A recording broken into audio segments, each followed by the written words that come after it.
Good morning everyone.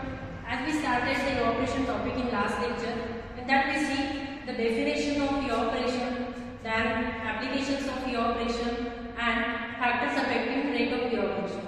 Now today we will shift towards the next point, that is the equipment used for evaporation. The equipments that are used for evaporation purpose, that is called the evaporators. In evaporators we see first that is the steam jacketed kettle. This steam jacketed kettle is also known as evaporating pan. In this steam jacketed kettle, we first see the construction and working of this evaporating pan. Now shift our point, that is evaporating pan. First we see the construction. You can see the construction of this evaporating pan in the diagram. You can see in the diagram there is one evaporating pan or this inner pan, that is called the kettle. Then there is one outer surface. You can see here. This outer surface is called the jacket. Means in evaporating pan there is a inner kettle and outer is a jacket. These two pans are joined together to form an enclosed surface. This is a enclosed surface. Through this enclosed surface, steam is passed to this enclosed surface. Steam is used here as a heating medium because it is required for the evaporation purpose. Then for the manufacture of this inner kettle or evaporating pan, the metal is used. That metal is on a large scale. Metal is used is a copper, because this copper has a high heat conductivity or good heat conductivity, and we require good conductivity metal for this manufacture of this evaporating pan. Then second layer, that is this jacketed pan. For the manufacture of this jacketed pan, there is a metal is used is iron, because iron has a low heat conductivity. Why we use low conductivity metal for the jacket, for the manufacture of jacket? Because when we use the steam here, at that time we have to reduce the loss of heat through this jacketed surface, and iron has a low conductivity, means we prevent the loss of heat through this jacket. And why we use this copper metal for the manufacture of this heater? Because this copper has a good conductivity and that transfers the heat towards the aqueous medium. Here we require the high transfer of heat. That's why we use the copper. Then when we use the copper for the manufacture of this heater, at that time when we evaporate the acidic material in this evaporating pan, here we use a copper and the aqueous material is the acidic material. At that time there will be the chances of this copper is get dissolved into that acidic material. So we have to avoid the dissolution of copper into the acidic material. For that purpose, the copper is tin. Tin copper is used for the manufacturing of this kettle. Then second, that is jacket. For the manufacturing of jacket we use the iron. But again, iron has a problem of rusting. So for to avoid the rusting or to prevent the rusting of iron, the again tin iron or which is enameled with the other material is used for the manufacturing of this jacket.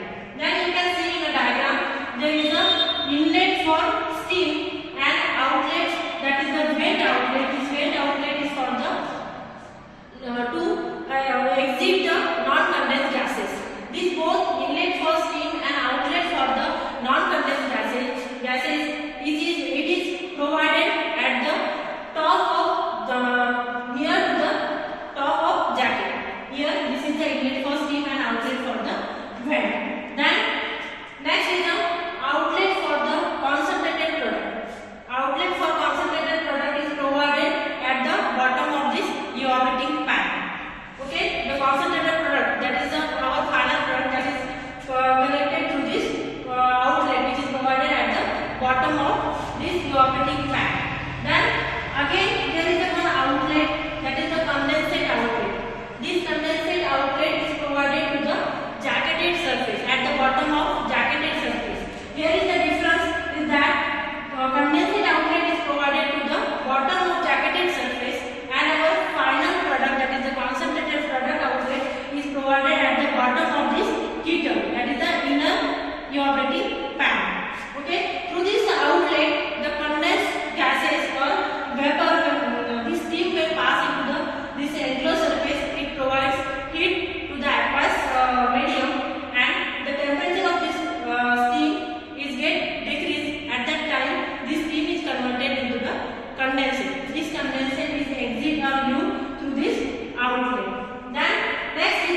Then